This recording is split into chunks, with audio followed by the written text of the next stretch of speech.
깊이 있는 시선으로 오늘을 바라보는 뉴스 퍼레이드 문을 열겠습니다. 오늘의 주요 뉴스 보시겠습니다. 대한민국 축구 대표팀이 강호 우루과이를 상대로 0대0 무승부를 이끌어냈습니다. 손흥민 선수를 비롯한 우리 선수들의 투혼 끝에 값진 승점 1점을 얻었습니다. 서울 광화문 광장에는 2만 6천여 명의 시민들이 모여 거리 응원을 펼쳤습니다. 펜스로 인파를 분산하고 1제곱미터당 2명씩 제한하는 등 안전에 만전을 다한 모습이었습니다. 검찰이 이재명 민주당 대표 본인과 가족, 측근들에 대한 전방위적인 계좌 추적에 돌입했습니다. 검찰은 이 대표 집에 수억 원대의 현금이 있었다는 진술도 확보한 것으로 알려졌습니다. 이른바 청담동 술집 의혹이 거짓으로 드러나면서 거센 후폭풍을 낳고 있습니다. 특히 이를 폭로한 김의겸 의원이 법적, 정치적인 책임을 져야 한다는 목소리가 커지고 있습니다. 저희는 잠시 뒤에 돌아오겠습니다.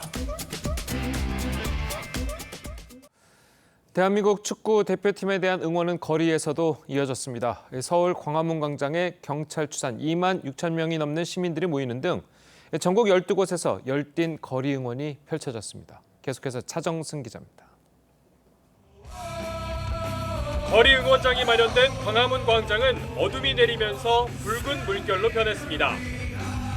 경찰 통제를 받아 축구팬들은 속속 모여들었고 저마다 준비해온 응원 도구를 꺼내 열띤 분위기를 연출했습니다.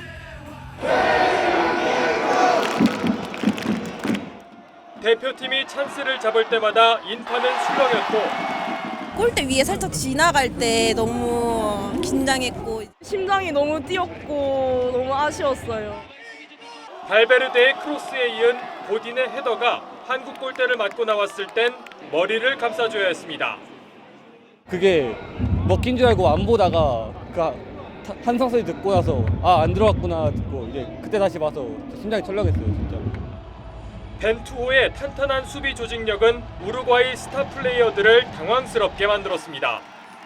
김민재 응원하고 있습니다. 저희 나라에 이렇게 괴물 센터백이 나온 게 너무 자랑스럽게 생각하고. 승리는 못했지만 까다로운 팀을 상대로 얻은 승점 1점은 남은 경기에 대한 기대감을 끌어올리기에 충분했습니다. 대표팀은 남미의 강호 우루과이를 상대로 강한 압박 축구를 선보였습니다. 벤투호는 다음 주 월요일 가나를 상대로 조별리그 첫 승에 도전합니다. TV조선 차정승입니다. 어젯밤 광화문 광장에는 예상보다 3배나 많은 시민들이 몰렸지만 단 한 건의 안전사고도 발생하지 않았습니다.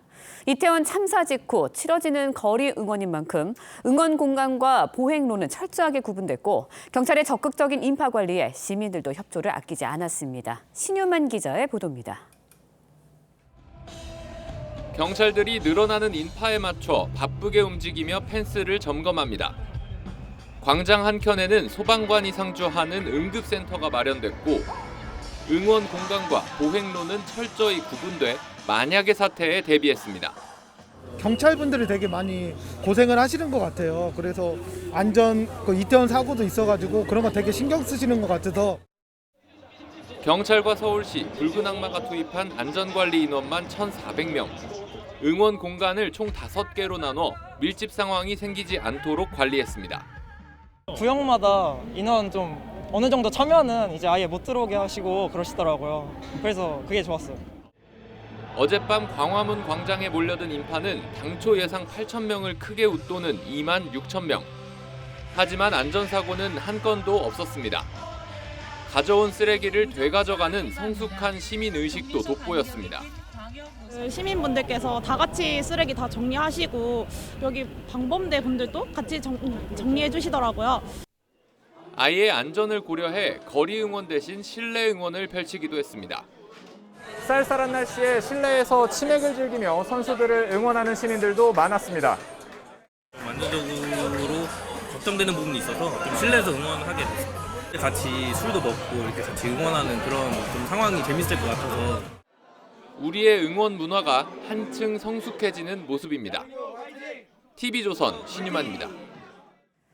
강호 우루과이를 상대로 무승부를 만들어낸 것에 대해 우리 축구 팬들은 잘 싸웠다는 평가를 내렸지만 우루과이 축구 팬들의 분위기는 사뭇 달랐습니다. 우리나라를 상대로 승리를 거둘 거라고 예상했지만 경기가 무승부로 끝나자 실망감을 감추지 못했고 한국 축구의 면모를 다시 봤다는 반응도 적지 않았습니다. 김예나 기자가 전해드립니다. 우리나라와 우루과이 팬들은 카타르 현지에서 경기 내내 불꽃 튀는 응원전을 펼쳤습니다. 끝내 무승부로 경기가 종료되자 팬들은 허탈감을 나타냈습니다. Not the result we wanted or hoped for, but I think a point is a good point we made today. 경기를 앞두고 승리를 자신했던 우루과이 축구 팬들은 실망을 감추지 못했습니다. 한국은 예상보다 강한 상대였다는 반응이 잇따랐습니다. Bueno, esperábamos ganar, pero bueno, un partido difícil. Corea es fuerte. 강호 우루과이와 대등한 경기를 펼친 한국 축구의 저력을 다시 봤다는 반응도 적지 않았습니다. Very nerve-wracking, but it was good. You know, we were so afraid of Uruguay, especially the strikers. 첫 조별 예선 경기가 16강 진출에 있어 절반의 성공이 된 만큼 다음 경기에 대한 기대감은 더 커졌습니다. Uruguay nunca se sabe qué puede pasar con Uruguay. Puede perder con cualquiera, pero también le puede ganar a cualquiera, así que. 하지만 축구 팬들은 승패를 떠나 4년 만에 축제를 만끽했습니다. TV조선 김예라입니다.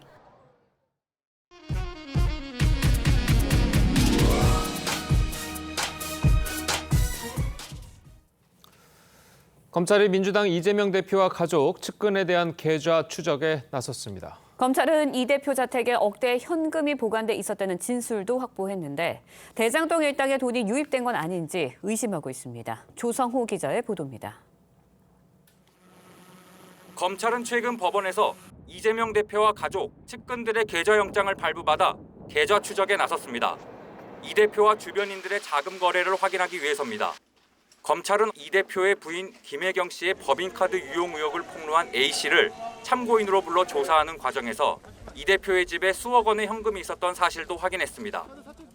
A씨는 검찰에서 작년 6월 김혜경 씨 비서인 배모 씨의 지시로 이재명 대표 집에 있던 현금 1억 5천만 원을 가지고 나와 계좌로 입금했고 배 씨가 별도의 현금을 들고 나오는 것도 봤다고 진술한 것으로 전해졌습니다. 검찰은 대장동 팀이 김용 부원장에게 작년 4월에서 8월 사이에 8억 원을 건넨 것에 주목하고 있습니다. 대장동 팀이 건넨 돈이 김 부원장을 거쳐 일부가 이 대표 측으로 유입됐을 가능성을 배제하지 않고 있는 겁니다. 이 대표 측은 통장에서 인출한 돈과 모친 부조금으로 현금을 보유하고 있었고 정상적으로 재산 신고까지 했다며 의혹을 부인하고 있습니다. 하지만 최측근인 정진상 실장의 구속 부심마저 기각되면서 이재명 대표를 향한 검찰 수사가 급물살을 탈 것이란 전망이 나옵니다. TV조선 조성호입니다. 네, 보신 것처럼 검찰이 이재명 대표와 주변인들의 계좌를 들여다보기 시작하면서 이 대표를 향한 본격적인 수사에 나선 모습입니다. 네, 관련 내용 최진영 변호사, 장윤미 변호사와 함께 자세히 짚어봅니다. 안녕하세요. 네, 안녕하십니까. 자, 이 영장을 발부받아서 계좌 추적에 나섰는데 어쨌든 뭐 계좌 추적 영장이 나온 거니까 계좌 추적에 나섰다는 의미는 어떻게 봐야 될까요? 이제 최종적인 자금의 종착지가 어딘지를 밝히는 수순에 돌입했다. 이렇게 얘기를 할 수 있을 것 같습니다. 예. 아시다시피 지금 그 천화동 1호의 지분 중에 428억 정도의 종착지가 어디냐. 지금 보면은 그 김만배와 그 정진상 등의 그 녹취록을 보면은 이와 같은 돈을 저수지로라고 표현했던 적이 있습니다. 예. 저수지는 필요할 때마다 이제 그 떠서 자기들이 사용할 수 있다라는 취지인 것 같은데 지금 말씀하신 것처럼 그것이 단순히 남욱 등을 거쳐서 대장동 3인방에 간 이후에 과연 그분들이 다 썼는가?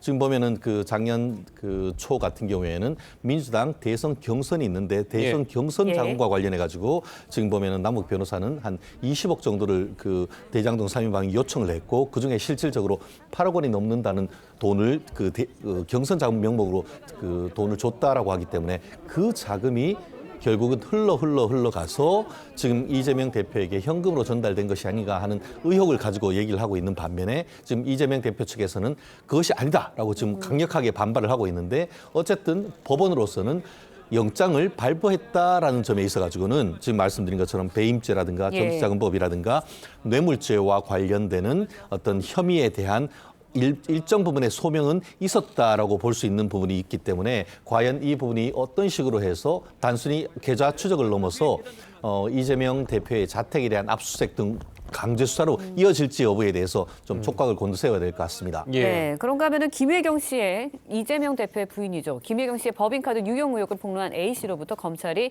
이재명 대표의 집에서 현금 1억 5천만 원을 가지고 나와 계좌로 입금했다라는 진술을 확보한 것으로 전해졌습니다. 네. 이 자금의 출처에 대해서도 밝혀야 할 것 같아요. 예, 검찰이 들여다보는 것 같습니다. 그리고 그 시기에 좀 주목하는 측면이 있는 것 같은데요. 이게 지난해 6월에 이런 1억 5천만 원의 뭉칫돈을 갖고 나오는 걸 봤다라는 건데 그 시기가 민주당 대선 경선 이제 전의 상황이었습니다. 그러니까 어쨌든 정치 자금의 성격이 있는 거 아니냐라는 걸 검찰이 좀 들여다볼 것 같고요. 또 하나는 이 유동규, 김용희 공모해서 남욱 측으로부터 8억 4천여만 원을 받았다는 그 시기, 지난해 4월부터 8월까지이기 때문에 또 그 시기와 겹치는 부분이 있습니다. 그래서 이 돈의 흐름을 추적했을 때 김용 부원장이 지금 구속 기소가 된 상황에서 공소장에 적시된 그 어떤 정치자금법 위반 명목으로 받았던 그 금원이 혹시 이재명 대표 쪽으로까지 최종 종착지로 흘러 들어간 것은 아닌지 여부를 검찰이 들여다보는 것 같습니다. 예.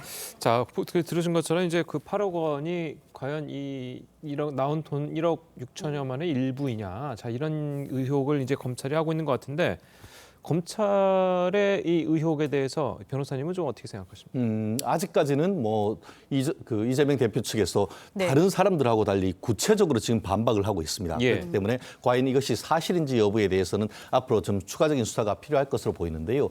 어쨌든 그 지금 의혹을 가지지 않을 합리적 의혹을 가지지 않을 수밖에 가질 수밖에 없는 것은 말씀드린 것처럼 2020 작년 같은 경우에 이제 그 민주당 대선 경선이 직접적으로 이루어지고 있었고 실제로 이제 광주의 이제 그 현지에서는 이낙연 후보와 그 이재명 대표 사이 아주 치열한 표싸움이 이루어지고 있기 때문에 그 당시에 그 경선 캠프 내부에서 그 조직 관리, 자금 관리를 하고 있던 김용 그 지금 민주연구원 부원장이 돈을 요청했다는 것 아니겠습니까?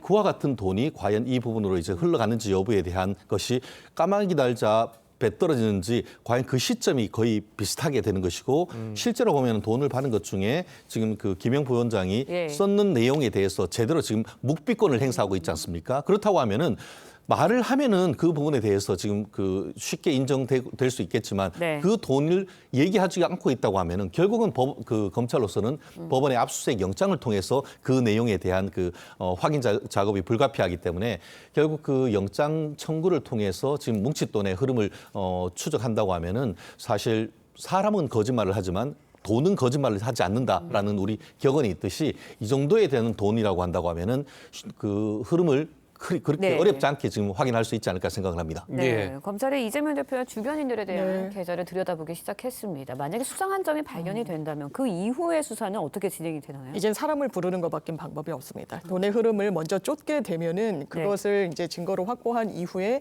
이 흐름에 대해서 하나하나 어떤 명목이었는지 그리고 어떤 경위로 이렇게 입출금이 이루어졌는지를 확인할 수밖에 없는데 사실 돈에는 또 꼬리표가 없습니다. 이게 현금으로 또 많이 왔다 갔다 한 부분이 있어서 어느 정도까지 이 수사가 나아갈 수 있을지. 왜냐하면 검찰의 지금까지의 수사 내용, 뇌물이든 정치자금법 위반이든 700억 원을 약속받은 최종 종착지도 유동규였고 사실 남욱 변호사의 증언을 살펴보더라도 본인이 직접 돈을 건넸다는 건 딱 유동규 씨에서 막히는 부분이 있습니다. 유동규 씨의 진술로 그리고 증언으로 이게 다른 방향으로 정치권으로 흘러들어갔다라고 하면서 나온 것이 또 김용, 정진상, 이 이재명 대표의 측근들인데 거기서 이재명 대표로까지 또 경유해 가는 과정이 쉽지만은 않을 수 있습니다. 왜냐하면 돈의 어떤 흐름을 하나하나 추적하는 게 쉽지가 않고요. 이걸 또 불법 자금이라면 계좌로 이걸 남기는 경우도 사실 상상하기가 어려운 부분이 있고 이걸 실제로 인지했는지 여부는 검찰이 이제 앞으로 풀어내야 될 숙제인 것 같습니다. 예, 아까 그 변호사님께서는 이재명 대표 측이 다른 사람들과는 달리 이제 그 거기에 대한 증언을 이제 거기에 대한 이제 소명을 이제 정확히 하고 있다라고 이제 말씀을 하셨는데 그 말한 것을 이제 보면 통장에서 인출한 돈 거기에다가 모친 조의금이다. 자, 이거거든요. 자, 이거가 이제 소명이 될까요? 이 정도면? 결국 이 부분에 있어 가지고는 지금 뭐 장 변호사님도 얘기했지만 현금 자체에 대해서는 뭐 꼬리가 없기 때문에 그렇다라고 얘기를 할 수 있지만 이 정도의 어떤 그 뭉칫돈이라고 할 경우에는 통상은 뭐 5만 원이건 하는데 띠지에 해서 이렇게 보관을 했을 가능성이 크지 않습니까? 그렇다고 하면은 그 돈이 어느 은행에서 나왔는지를 충분히 추적할 수 있는 기법이 지금 그 특수부 같은 경우에는 다 있습니다. 그렇기 때문에 과연 지금 말씀하신 것처럼 그 예컨대 모친상으로서 2020년 3월 달에 7천만 원 정도를 그 보이금으로 가지고 있다가 했고 나머지 같은 경우에도 뭐 1억, 2억 되는 돈을 그 농협 계좌에 있다가 인출을 해서 했다고 하는데 통상 우리가 상식적으로 생각했을 때에 억대에 되는 돈이 왔다 갔다 한다고 하면은 그것을 거래를 명확하게 하기 위해서 계좌 거래를 하지 않습니까?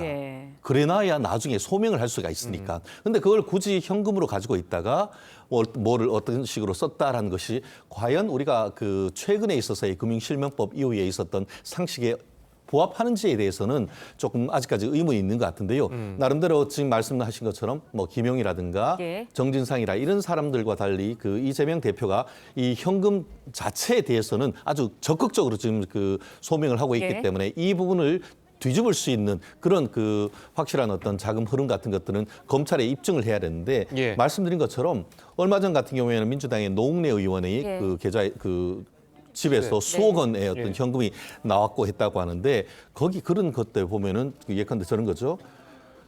부의금이라고 하면 부의금 리스트 같은 것들이 있을 거란 말이에요. 그렇다고 하면은 그런 부분까지 통해서 과연 그 돈이 맞는지를 아마 소명을 하지 않는다고 하면은 아마 그 이 정도에 되는 돈이라고 하면은 어떤 실질적인 어떤 거래 내역을 충분히 검찰에서는 확보할 가능성이 높지 않을까 봅니다. 현금에 대해서 이재명 대표 적극적으로 소명을 하고 있습니다. 그러면서 이제 재산 신고까지 한 돈이다라고 주장을 했는데 만약에 불법 자금으로 받은 돈을 재산 신고를 했다면 처벌을 면할 수 있는 건가요? 사실 이 이재명 대표 측의 어떤 그 항변 내용을 좀 살펴볼 필요가 있는데 상당히 설득력이 있는 것도 사실입니다. 왜냐하면 1억 5천만 원을 왜 갖고 있었냐라고 했더니 그 당시가 이제 민주당 예비 경선 등이 막 펼쳐지던 시기잖아요. 이게 기탁금을 또 내야 되기 때문에 현금으로 인출해서 갖고 있었던 부분이 있었고 아까 이제 짚어주신 대로 모친상을 당해서 거기에 따른 부의금 뭐 리스트랑 맞춰보면 그게 얼추 소명이 될 겁니다. 그리고 또 하나는 그렇다면 남은 돈들이 있을 거잖아요. 이게 정말 불법 자금이라면 이걸 은닉하거나 다른 방법으로 보관을 하지 본인 계좌로 입금을 다시 시키진 않았을 텐데 지금 이재명 대표 측의 해명을 들어보면 다시 본인이 사용하던 농협 계좌로 송금을 했다라는 겁니다. 그렇다면 자금 흐름이 명확하게 나오는데 실제로 정치자금법 위반의 돈이든 뇌물조의 성격의 돈이든 받았다면 이런 식의 자금 흐름을 가져가지는 않는 부분이 있습니다. 그렇기 때문에 실제로 문제가 있다라고 한다면 그 부분을 일단 검찰이 소명을 해야 될 텐데 일단 민주당 측과 이재명 대표 측은 이런 어떤 구체적인 내용을 들어서 근거가 없다라고 이야기하고 있습니다. 방금 이 장 변호사님 말씀처럼 정말로 이게 불법 자금이라면 왜 본인의 계좌에 송금했을까요?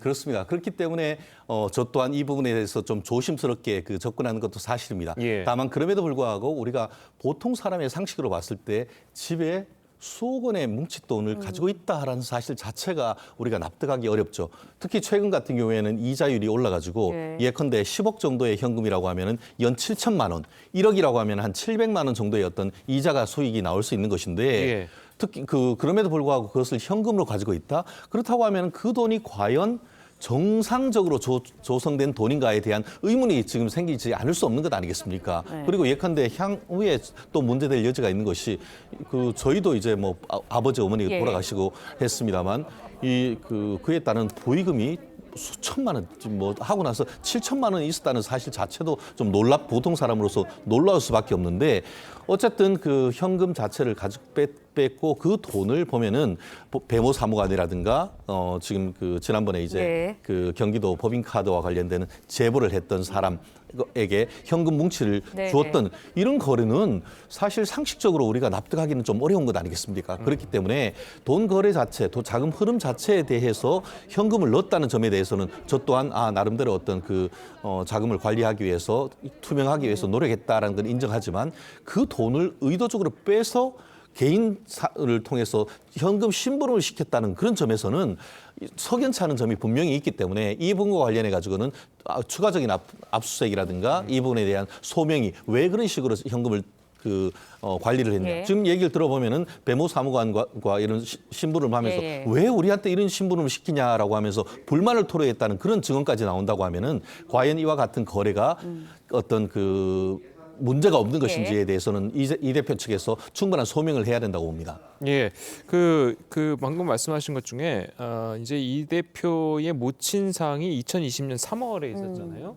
그 당시면 이제 이 대표 같은 경우에는 이제 지방자치단체장을 이제 할 당시고 이제 보통 우리가 이제 보통의 이제 상황을 봤을 때 아까 변호사님도 그렇게 많은 돈이 오는 거는 이제 좀 놀랄만하다라고 말씀하셨잖아요.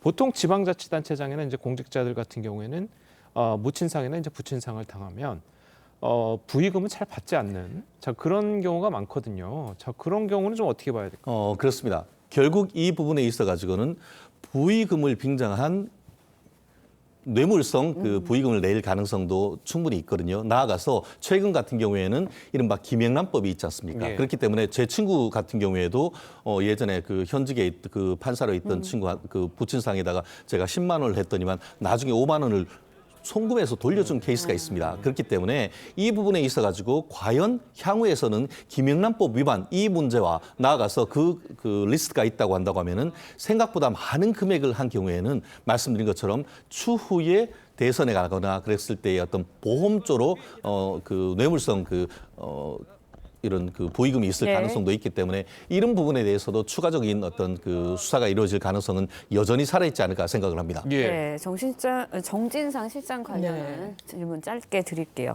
구속적부심이 기각이 됐습니다. 검찰이 이제 정 실장 신변을 확실하게 확보를 하게 됐는데 어떤 의미로 봐야 할까요? 사실 구속적부심은 기대하기는 어려운 절차였던 건 맞습니다. 실무에서 많이 하지 않는 것도 이제 한번 법원이 영장을 발부한 것에 대해서 이게 제대로 발부된 게 맞느냐를 사후적으로 다시 한번 문제 제기를 하는 차원인데 별다른 사정 변경이 없으면 잘 인용이 되지 않습니다. 이번 케이스도 마찬가지였다라고 좀 볼 수 있는 부분이 있고요.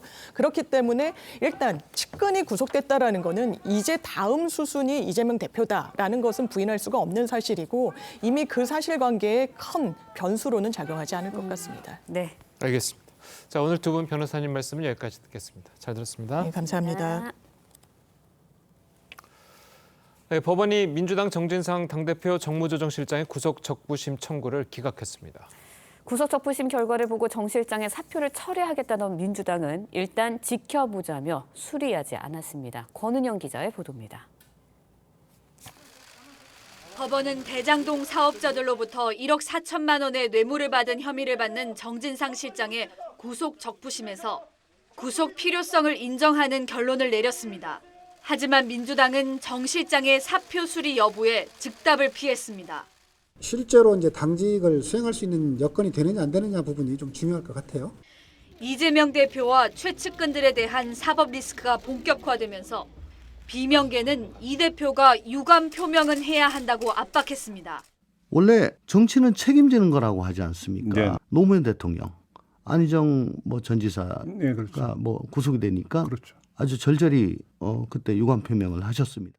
특히 당 전체가 이 대표와 측근들의 비리 수사를 방어하는데 총력전을 펴는 상황에 대해서도 불만이 커지고 있습니다. 당에서 정치적으로 방어한다 그러면 국민들이 오히려 신뢰를 더 안 할 수가 있어요. 심려를 끼쳐 죄송하다 하는 사과를 하고 그냥 무조건 야당 탄압이다라는 식으로만 하니까 당내에서는 이 대표에 대한 수사가 본격화하면 당이 비대위 체제로 갈 수밖에 없다는 현실론도 강해지는 분위기입니다. 이와 맞물려 미국에 머물고 있는 이낙연 전 대표와 김부겸 전 의원의 거취에도 관심이 모아지고 있습니다. TV조선 권은영입니다. 윤석열 대통령과 한동훈 법무부 장관이 로펌 변호사들과 술자리를 가졌다는 이른바 청담동 술자리 의혹이 거짓으로 판명됐습니다. 술자리에 있었다고 주장했던 당사자인 첼리스트가 경찰 조사에서 남자친구를 속이기 위해 거짓말한 것이라고 진술한 건데요. 경찰은 발언 당사자인 첼리스트와 통화 녹취를 제보한 남성을 출국 금지 조치하고 강제 수사 채비에 나섰습니다. 윤서아 기자입니다. 한 달 전 더불어민주당 김의겸 의원의 의혹 제기로 촉발된 이른바 청담동 술자리 의혹 사건. 7월 19일 밤인데요. 그날 술자리를 가신 기억이 있으십니까? 당시 술자리에 있었다고 주장한 첼리스트 A씨가 남자친구와 나눴던 휴대전화 대화 녹음을 근거로 제시했습니다. 청담동 어디 다 들렸어. 다 온 거야. 네, 와가지고 술 마시고 노래 부르고. 경찰은 최근 발언 당사자인 첼리스트 A씨로부터 당시 남자친구를 속이기 위한 거짓말이었다는 진술을 확보한 것으로 파악됐습니다. 경찰은 이 소환 조사를 전후해 첼리스트 A씨와 제보자로 자처한 남성을 잇따라 출국 금지 조치했습니다. 첼리스트 A씨는 최근 SNS 등을 통해 해외 출국 가능성을 암시한 것으로 알려졌습니다. 경찰은 A씨 휴대전화 포렌식을 통해 지난 7월 19일 밤 10시 전후 청담동 주점을 벗어나 이세창 전 자유총연맹 총재 등 3명과 따로 술자리를 가졌던 것으로 파악했습니다. 경찰은 조만간 제보자 역할을 한 남성을 불러 조사할 계획입니다. TV조선 윤서입니다. 청담동 술자리 의혹을 처음으로 제기했던 민주당 김의겸 의원은 유감을 표했습니다.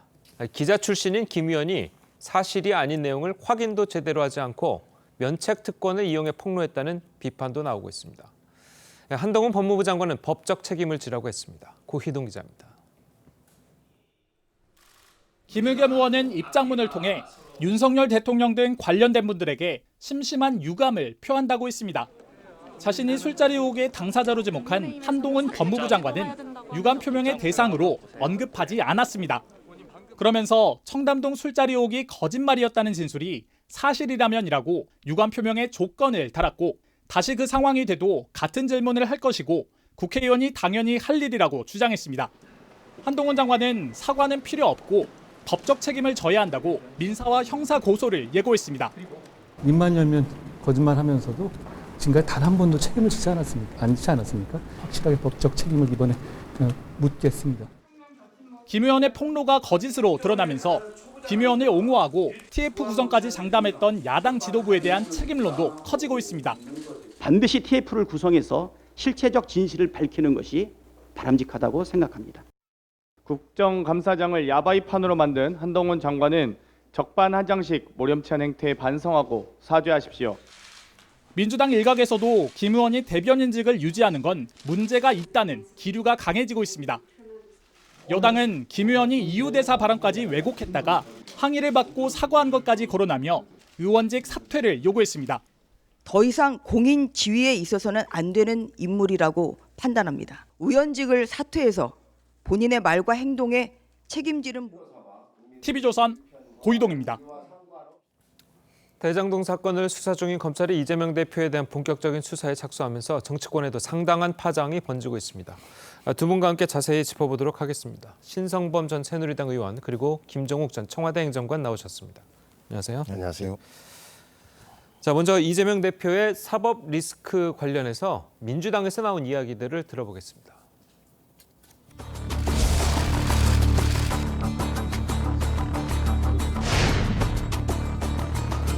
2002년도 대선 자금 사건 때 노무현 대통령, 안희정 전 지사가 구속이 되니까 아주 절절히 그때 유감 표명을 하셨습니다. 원래 정치는 책임지는 거라고 하지 않습니까? 네. 우선 그런 사람을 그렇게 한테 중요한 일을 맡긴 것부터 국민에게 사과해야 되는 거 아닌가요? 무리가 일어나게 된 거예요. 약이 된 거에 대해서 책임이 있잖아요. 사과를 해야죠. 우리 조국 사태 때도 민주당을 조국을 옹호한 부도덕한 정당으로 몰고 가고 이런 싸움을 또 되풀이하면 안 됩니다. 오히려 방탄 정당을 만들려는 윤석열 정권의 그 정치 기획에 우리가 보조 맞춰주는 거예요. 위원장은 누가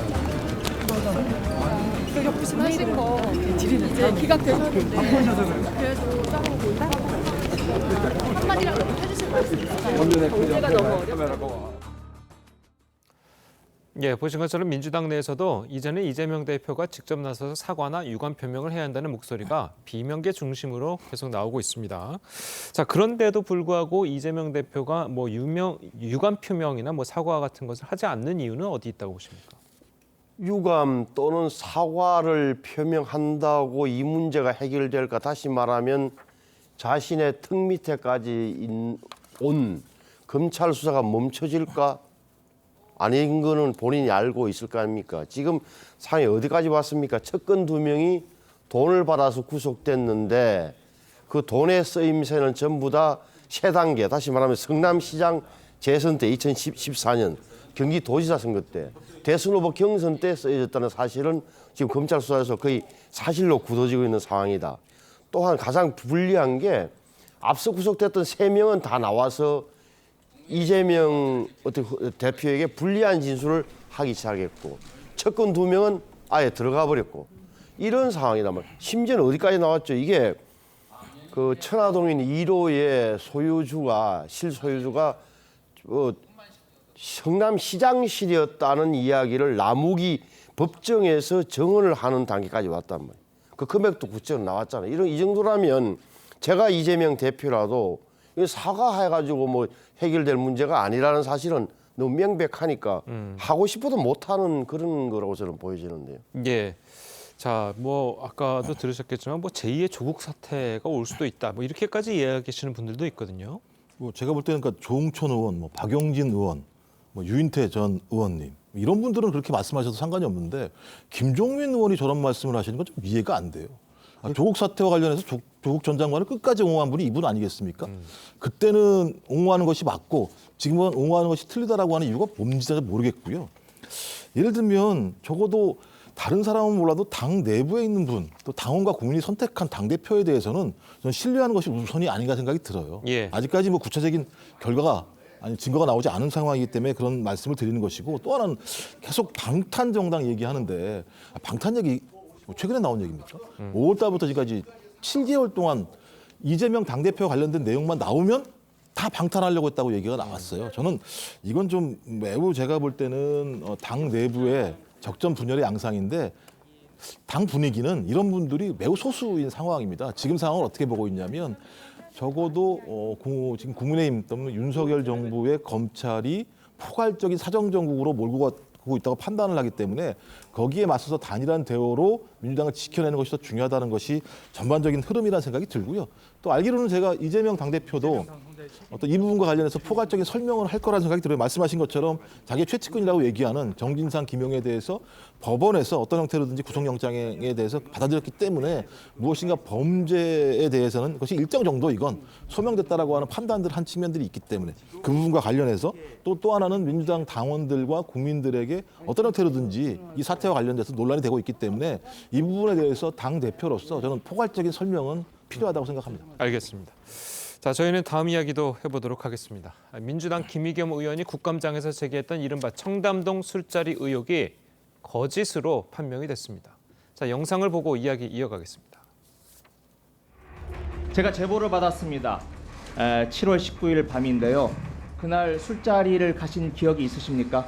책임 있는 말씀 좀 해주시죠. 어떤 근거로 말씀하시는지 질문 다 해보시죠. 청담동에 있는 고급스러운 바였고요. 그 자리에는 그랜드 피아노가 있었고 첼로가 연주됐습니다. 기억나십니까? 의원님은 계속 저한테 허황된 거짓말만 해놓으신 다음에 끝난 다음에 사과도 안 하시잖아요. 자, 녹음을 한번 들어봐 주시기 바랍니다. 거기 청담동 어딜 다 빌렸어. 근데 한동훈이랑 윤석열까지 다 온 거야. 의원님 이렇게 공개적으로 대한민국 법무부 장관을 모욕할 정도로 자신 있는 말씀이세요? 저는 법무부 장관직 포함해가지고 제가 뭘 앞으로 어떤 주의 공직이라든가 뭘 다 걸겠습니다. 의원님 뭐 거시겠습니까? 거시는 거 좋아하시잖아요. 김의겸 의원은 사과하실 필요가 없습니다. 그분은 책임을 지셔야죠. 그분은 입만 열면 거짓말하면서도 단 한 번도 책임을 지지 않았습니까? 앞으로 그렇지 못하시게 제가 확실하게 법적 책임을 이번에 묻겠습니다.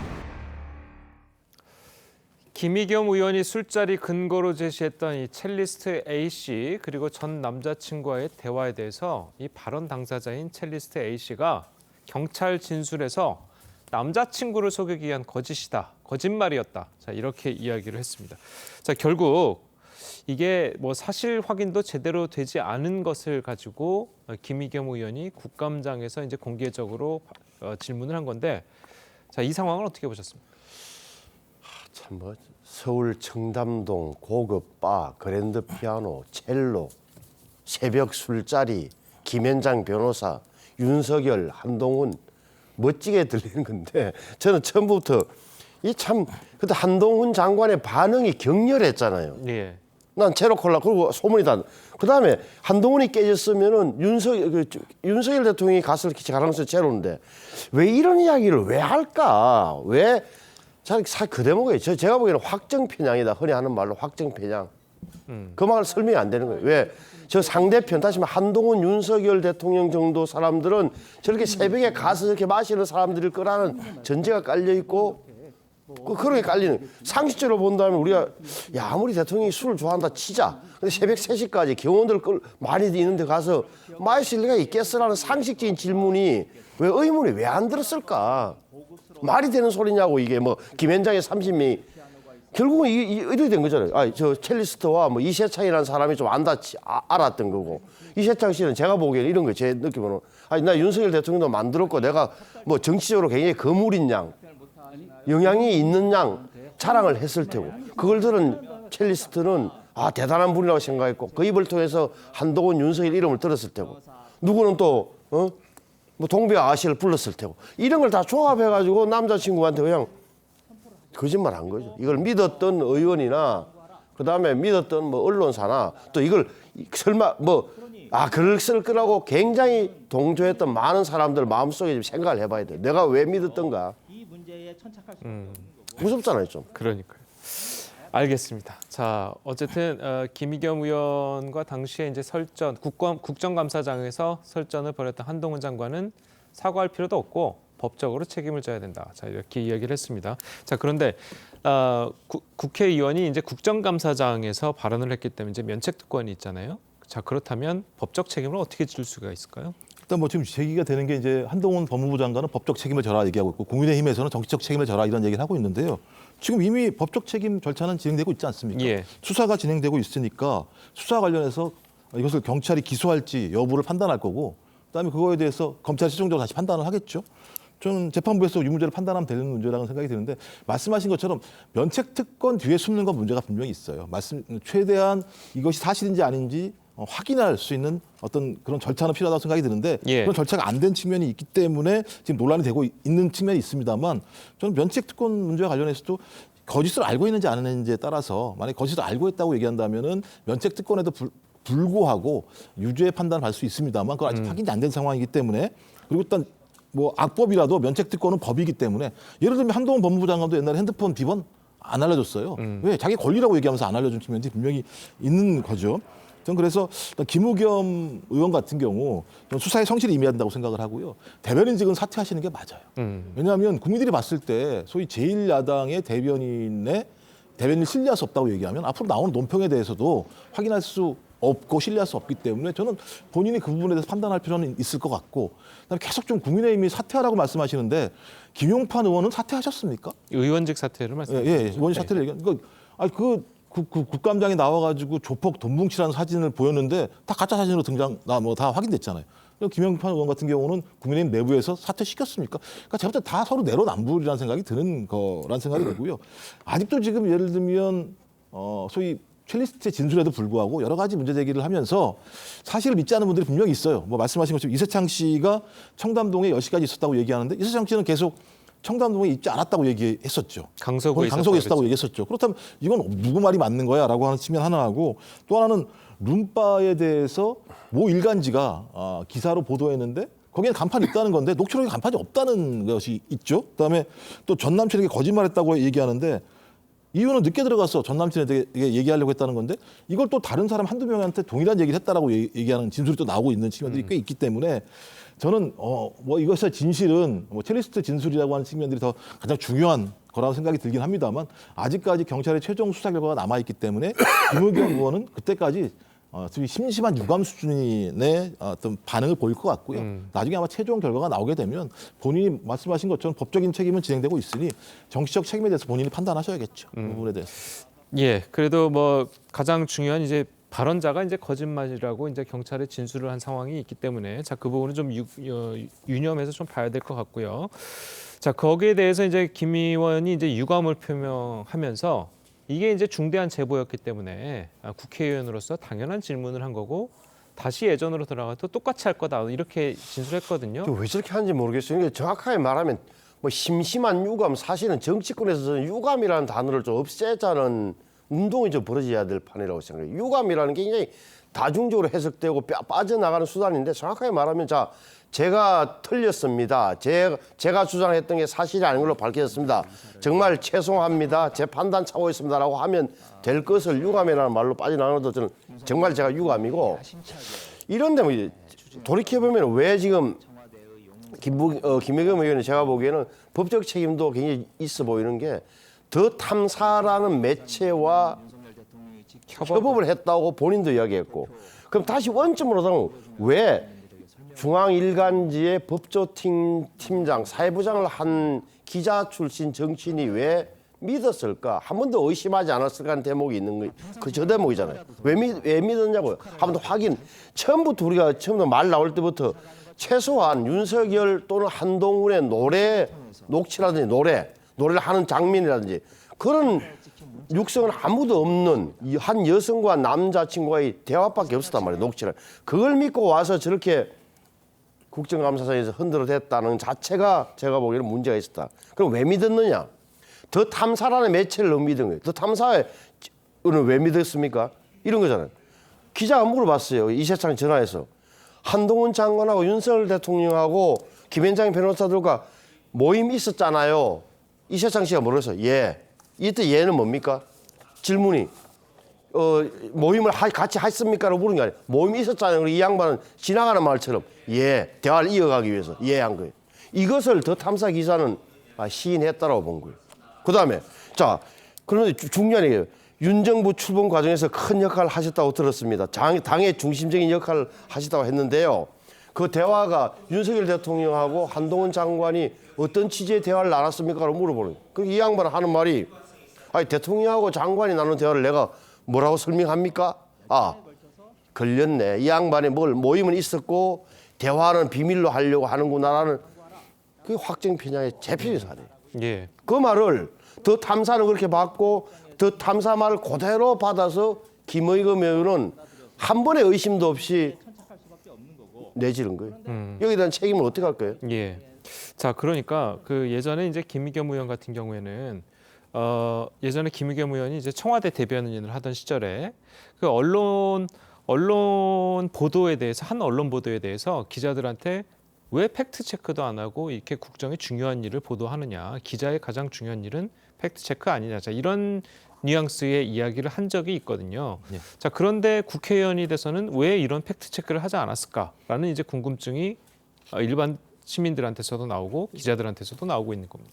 말씀하신 것처럼 본인은 확증 편향이라는 측면들이 분명히 있었던 것 같아요. 그러니까 적어도 이런 어떤 녹취가 있었고 그 녹취와 관련해서 더 탐사 같은 경우는 소위 현장 취재를 많이 하고 있기 때문에 그 내용 자체가 맞을 거다라고 생각했을 것 같고 또 하나는 녹취 내용을 들어보면서 말씀하신 것처럼 남자친구에게 늦게 들어온 것을 거짓말하기 위해서 얘기했다기에는 너무나 많은 내용들이 존재했었기 때문에 그러니까 또 아시겠습니다만 자기 남자친구가 너 왜 늦게 들어왔어에 대해서 변명을 할 때 그렇게 큰 대서사시 같은 이야기를 할 이유가 있었겠는가라고 하는 판단을 했을 거라는 생각이 들고요. 예. 근데 문제는 그렇다고 하더라도 지금 상황 자체는 김의겸 의원이 더 자세히 이 상황에 대해서 확인하지 못한 측면들이 분명히 있고 또 민주당 같은 경우도 이 부분에 대해서 좀 더 자세히 조사를 하고 난 다음에 이것이 어느 정도의 신빙성이 있는가라고 하는 측면들을 확인한 이후에 대응을 해서도 됐음에도 불구하고 소위 호재라고 생각을 하고 대응한 측면들은 분명히 좀 문제가 있다고 생각이 들고요. 좀 그 부분에 대해서는 민주당 차원에서 국민에게 설명할 필요가 있다는 생각이 분명히 듭니다. 근데 저는 이 부분과 관련해서 마찬가지입니다만 계속 저는 국민의힘이 하나의 이제 정치적 이슈화 시키어서 만들어내면서 의원직까지 사퇴하라고 말씀하시는 부분은 제가 맨날 말씀드린 거잖아요. 그러니까 김용판 의원님을 사퇴시키시면 민주당에서도 김의겸 의원님을 사퇴시키지 않겠어요? 그러니까 제가 볼 때는 면책특권이라고 하는 권리를 다 같이 누리고 있고 조금 더 예를 들면 사실 확인을 덜했느냐 아니면 많이 했느냐 이 차이의 문제인데 이걸 가지고 사퇴하라고 얘기하는 것이 타당한지에 대해서는 그 판단들은 제가 볼 때는 김의겸 의원 스스로가 할 수밖에 없는 부분이라는 생각이 듭니다. 예.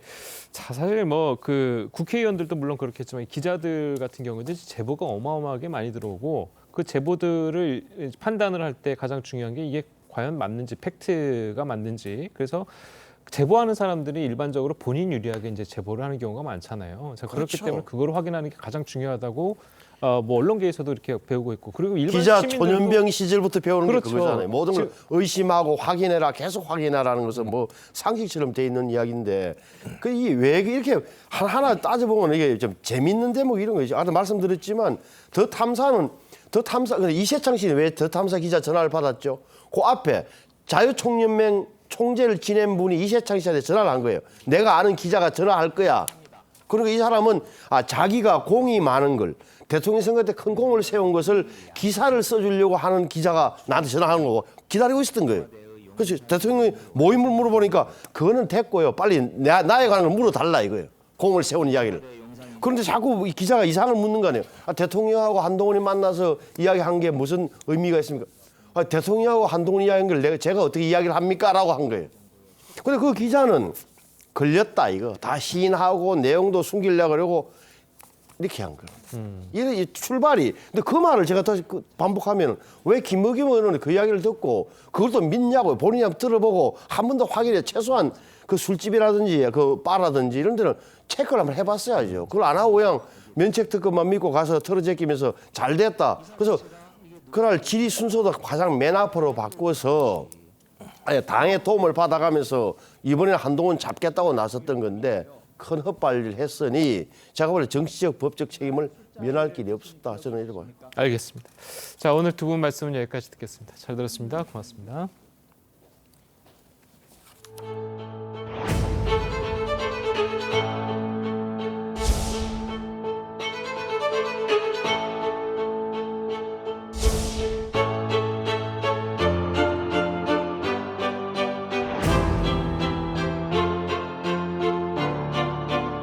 금융통화위원회는 한국은행 기준금리를 3%에서 3.25%로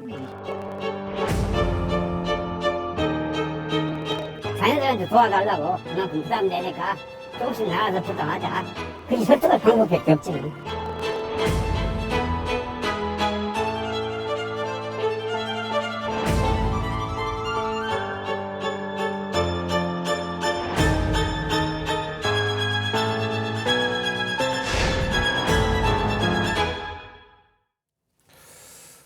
네, 서울 아파트 값이 또 역대 최대 폭으로 하락했습니다. 네, 김인만 부동산 경제 연구소장과 함께 자세한 내용 짚어보도록 하겠습니다. 안녕하세요. 안녕하세요. 안녕하세요. 자, 뭐 집값이 3주 연속 역대 최대 하락폭을 이제 이어가고 있다고 하는데 특히 뭐 송파 엘스, 송파 잠실에 있는 잠실 엘스 같은 경우에는 최고 공시 가격보다 낮은 가격에 거래가 됐다. 자, 이거는 어떤 의미를 갖고 있는 겁니까? 일단 가격 하락폭이 굉장히 컸습니다. 엘스 같은 경우에 이제 공시 가격이 1월 1일 기준으로 발표가 되는데요. 1월 1일이면 이제 가장 부동산 시장 분위기가 좋을 때 시점인데 27억 정도 거래가 됐었거든요. 27억 정도 거래되다가 최근에 이제 가격이 떨어져서 19억 5천만 원까지 이제 가격이 떨어졌는데 공시 가격은 1월 1일 기준이다 보니까 19억 8천만 원, 27억 기준에서 한 70% 수준이 19억 8천만 원인데 가격이 더 떨어지다 보니까 이제 역전 현상이 발생을 했고요. 공시가격 취지 자체가 이렇게 가격 변동폭이 크기 때문에 67개 정도 행정 지표의 기준이 되거든요. 그러다 보니까 그 정도 마진을 두는 건데 이제 이전 정부에서 공시가격 현실화라고 해서 시세 상승분보다 공시가격을 좀 더 많이 올렸습니다. 그래서 이런 부작용이 생겼고요. 가격이 안 떨어졌으면 그나마 괜찮았는데 가격이 떨어지다 보고 역전이 되다 보니까 지금 종부세 고지서 받아봤잖아요. 아니 지금 시세는 19억이면 공시가격으로 환산하면 15억 정도, 14억 정도의 세금을 내야 되는데 내가 왜 1월 1일 고점에 비싼 시점에 세금을 내야 되느냐. 조세장이 굉장히 거셉니다. 네, 집값과 더불어서 전세값도 하락을 하고 있습니다. 음마아파트 지난 6일에 8억 6천만 원에 전세 계약을 체결했는데 현재 같은 평수의 아파트를 전세 매물의 시세는 한 2억 원 정도 떨어져서 6억 원대 나왔다고 합니다. 전세값 하락하는 거 역전세 난 우려 계속 나오고 있거든요. 지금 집주인들이 가장 힘들어하는 게 이제 집이 안 팔리는 것도 힘들고요. 가격이 떨어지는 것도 힘들고 세금 부담도 힘든데 안 팔리는 집은 일단 가지고 갈 수는 있거든요. 내가 능력이 되면 가지고 가면 손실은 아닌데 전세 가격이 떨어지게 되면 세입자들이 나갈 때 돈을 당장 마련을 해줘야 되는데 이게 발등에 불이 되고요. 더 문제가 되는 건 이제 전체적으로 가격이 떨어지다 보니까 계약갱신 청구 2+2를 해도 계약 해지를 요구할 수는 있거든요. 세입자가 살고 있는 동안에도 나 나갈래. 계약갱신 청구 기간 중에도 나갈래라고 하면 3개월 후에 돈을 돌려줘야 되는데 집주인들은 속이 타들어가죠. 1억 뭐 몇천만 원도 아니고 몇천만 원도 돌려주기 힘든데 1억, 2억, 3억 정도의 돈을 갑자기 마련하기가 어려우니까 지금 속이 새까맣게 타는 집주인들이 많고요. 예. 결국에는 뭐 금매물로 팔든지 뭐 다른 방법을 마련해야 되는데 현실적으로 굉장히 어려운 상황. 그래서 역월세도 등장하고 있습니다. 내가 돈을 줄게. 3억은 못 돌려주니까 차라리 제발 좀 살아줘. 내가 50만 원, 100만 원 매월 줄게. 이런 현상까지 발생하고 있습니다. 예. 네. 자, 그렇다면 이렇게 집값이 떨어지는 게 도대체 언제까지 이렇게 집값이 계속해서 떨어질까? 자, 이렇게 생각하시는 분들도 있거든요. 네. 일단 많이 올랐죠. 우리가 한 10년 정도 보면 두세 배 정도 많이 올랐고요. 가장 직격탄이 된 금리 인상이 네. 지금 또 진행 중이고 최근에도 이제 0.25%포인트 올렸는데 내년에도 더 올라갈 가능성이 있기 때문에 금리 인상이 멈추기 전까지는 수요자들이 멈출 겁니다. 네. 지금 들어가야 될까? 필요한 사람들도 금리 인상이 멈출 때까지는 지켜보고 있기 때문에 적어도 금리 인상이 멈춰야 되는데 2023년 내년 상반기까지는 좀 힘들 것 같고요. 하반기 넘어가서 금리 인상이 멈췄다라는 시그널이 나오면 실수요자들이 좀 유입이 되면서 이제 거래도 좀 될 것 같습니다. 그래서 일단 내년 하반기까지는 좀 기다려 봐야 될 것 같고요. 그것도 일시적인 반등이지 뭐 다시 네. 대세 상승이 되기는 좀 역부족일 것 같습니다. 네, 금리 인상 말씀을 해주셔서 그런데 하느니 사상 처음으로 6차례 연속 기준금리 인상에 나섰습니다. 가계이자 부담이 1년 만에 36조 원을 넘게 됐다고 하는데 영끌 쪽은 정말 비상에 걸렸을 것 같아요. 굉장히 힘들죠. 사실 대출 한 2년 전만 하더라도 1%, 2% 대출 금리가 굉장히 많았거든요. 예. 굉장히 좀 그때 대출을 받아서 연끌하신 분들이 많은데 최근에 신용 등급이 좋은 분들도 5%, 6%, 뭐 7% 이상 되는 대출 금리도 지금 나오고 있기 때문에 대출 이자 부담이 2배에서 3배까지 늘어났고 집값은 떨어지는 두 가지 고통을 동시에 당하고 있기 때문에 좀 준비가 좀 안 됐죠. 리스크 관리가 안 되고 불안한 마음에 무리하게 연끌을 하셨기 때문에 이게 쉽게 해결되기는 어려운 문제일 것 같고요. 이런 분들이 못 버티면 또 이제 금매로 투매를 던지는 현상들이 발생할 수 있기 때문에 굉장히 좀 우려스럽고 이런 분들이 내 집 마련을 한 거잖아요. 사실 투기라기보다는 뭐 실수요자 내 집 마련을 했기 때문에 안심전환 대출을 좀 더 확대해가지고 저리 대출로 갈아탈 수 있는 출구를 좀 마련해줄 필요는 있을 것 같습니다. 예, 그리고 이제 정부가 얘기하는 게 이제 취득세랑 양도세를 이제 완화하겠다고 이제 이야기를 했는데 이게 완화가 되는 시점이 집값이 가장 최저점을 찍은 것이다라고 이제 분석하시는 분들도 있거든요. 네네. 그분은 어떻게 생각하십니까? 이게 뭐 바닥의 시그널이 여러 개 있는데요. 이제 예. 정부가 규제를 풀어줄 때 최근에 이제 규제 지역들도 풀어주고 있잖아요. 예. 경기도 내고하고 서울을 남겨뒀는데 마지막에 풀어주는 지역이 이제 강남의 조정 대상 지역이고요. 네. 그래도 해결이 안 되면 양도세 특례라는 뭐 양도세 5년간 면제, 양도세 카드가 나오고요. 취득세 뭐 더 인하를 시켜주는 그런 카드가 나오기 때문에 그런 상황이 되면 정부가 오죽 급하면 그런 규제까지 풀어줬을까 하나의 바닥의 시그널이 될 수도 있기 때문에 그런 상황이 온다면 우리가 좀 예의주시하다가 실수요자들은 적극적으로 움직여 보셔도 좋을 것 같습니다. 예, 네. 알겠습니다. 자, 오늘 말씀 여기까지 듣겠습니다. 잘 들었습니다. 감사합니다.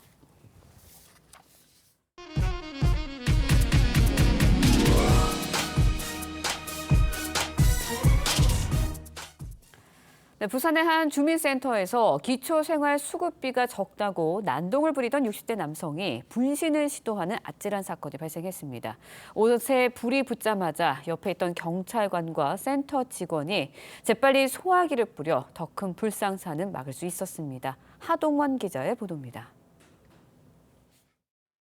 한 남성이 주민센터 안으로 들어옵니다. 갑자기 자신의 옷에 인화물질을 뿌리더니 불을 붙이겠다며 센터 직원들을 위협합니다. 기초생활수급자인 60대 남성 A씨가 지난 23일 낮 3시 50분쯤 부산의 한 주민센터에서 분신을 시도하는 모습입니다. A씨는 자신이 받는 기초생활수급비가 적다며 10여 분 동안 난동을 부렸습니다. 출동한 경찰이 설득했지만 더욱 흥분한 A씨는 끝내 옷에 불을 붙였고 옆에 있던 경찰관과 센터 직원이 신속하게 소화기로 불을 끄며 남성을 제압했습니다. 옷에 불이 점화가 되자마자 바로 발사를 했거든요. 네, 많이 무서웠습니다. 사실. 재빠른 조치 덕분에 A씨는 다치지 않은 것으로 확인됐습니다. A씨는 이전에도 수차례 해당 주민센터에 전화를 걸어 심한 욕설을 해왔던 것으로 전해집니다. 정부 지원금 이런 제도가 있는데 그거에 대해 충분한 안내가 좀 미비했다고 자기는 느끼는 것 같아요. 경찰은 A씨에 대해 현주 건조물 방화 예비 등의 혐의로 구속영장을 신청했습니다. TV조선 하동훈입니다. 네, 네, 렌즈에 담긴 그 순간 그 의미를 짚어보는 시간이죠. 사진 기자가 선택한 아침의 한 장입니다. 오늘은 조선일보 사진부 오종찬 기자와 함께합니다. 안녕하세요. 오늘 아침에 볼 사진 어떤 건가요? 프랑스 파리의 한 백화점에서 대형 트리가 점등된 모습입니다. 크리스마스가 딱 한 달 남았는데요. 전 세계는 벌써 크리스마스 분위기로 들떠 있습니다. 외신으로 들어온 사진들 함께 보시죠. 화려하기로 유명한 프랑스 파리의 라파에트 백화점에서 대형 크리스마스 트리가 불을 밝혔습니다. 스페인의 항구 도시 비고에서는 화려한 크리스마스 점등식으로 눈길을 끌었는데요. 포르타드 소울 광장에 설치된 장식을 보기 위해서 수많은 인파가 몰렸습니다. 산타클로스의 본고장이죠. 핀란드 헬싱키에서는 벌써 크리스마스 축제 퍼레이드가 열렸고요. 회전목마가 상징인 독일 프랑크푸르트의 크리스마스 시장도 불을 밝히고 영업을 시작했습니다. 네, 조명들이 참 아름다운데요. 그런데 전력난을 겪고 있는 유럽에서는 이것 때문에 고민이 많다고요. 그렇습니다. 러시아가 일으킨 전쟁으로 에너지 수급에 어려움을 겪으면서 특단의 조치를 취하고 있습니다. 프랑스 파리의 샹젤리제 거리도 크리스마스 조명을 밝혔는데요. 에너지 절약을 위해서 점등 기간을 예년보다 일주일 축소했고 새벽 2시였던 소등 시간을 오후 11시 45분으로 당겼습니다. 유럽 각국은 조명을 전력 소모가 적은 LED 전구로 교체했고 전구 숫자도 예년에 비해 과감하게 줄였다고 합니다. 네, 거리의 밝기는 예전보다 조금 더 어두워지겠지만 마음만은 더 밝고 따뜻한 크리스마스가 됐으면 하는 바람입니다. 오종찬 기자와 함께한 아침의 한 장이었습니다. 네, 출근길 현재 시야가 답답한 곳이 많습니다. 강원 영서와 충청, 호남 지역을 중심으로 가시거리가 200m 미만까지 좁혀져 있고요. 그 밖의 지역으로도 안개가 짙은 곳이 많습니다. 출근길 교통 안전에 각별히 유의하시는 것이 좋겠습니다. 안개만 아니면 하늘 자체는 맑은 모습입니다. 다만 오후부터는 차차 흐려지면서 내일 새벽까지 중부지방을 중심으로 5mm 안팎의 비가 살짝 지나겠고요. 서쪽 지역을 중심으로는 오전 한때 초미세먼지 농도가 짙게 나타날 것으로 보입니다. 호흡기 건강 잘 챙겨주시는 것이 좋겠습니다. 오늘까지는 예년 기온을 웃도는 비교적 온화한 날씨가 이어지겠습니다. 한낮 기온 서울 16도, 대전 18도, 부산은 20도까지 오르겠습니다. 비가 그치고 주말에는 반짝 쌀쌀함이 감돌겠고요. 다음 주 초반 전국에 비가 내리고 나면 영하권 강추위가 찾아오겠습니다. 추위 대비 철저히 해주시기 바랍니다. 날씨였습니다. 금요일 아침 뉴스 퍼레이드는 여기서 마치겠습니다. 네, 저희는 다음 주 월요일 아침 7시 30분에 다시 찾아뵙겠습니다. 시청해주신 여러분 고맙습니다.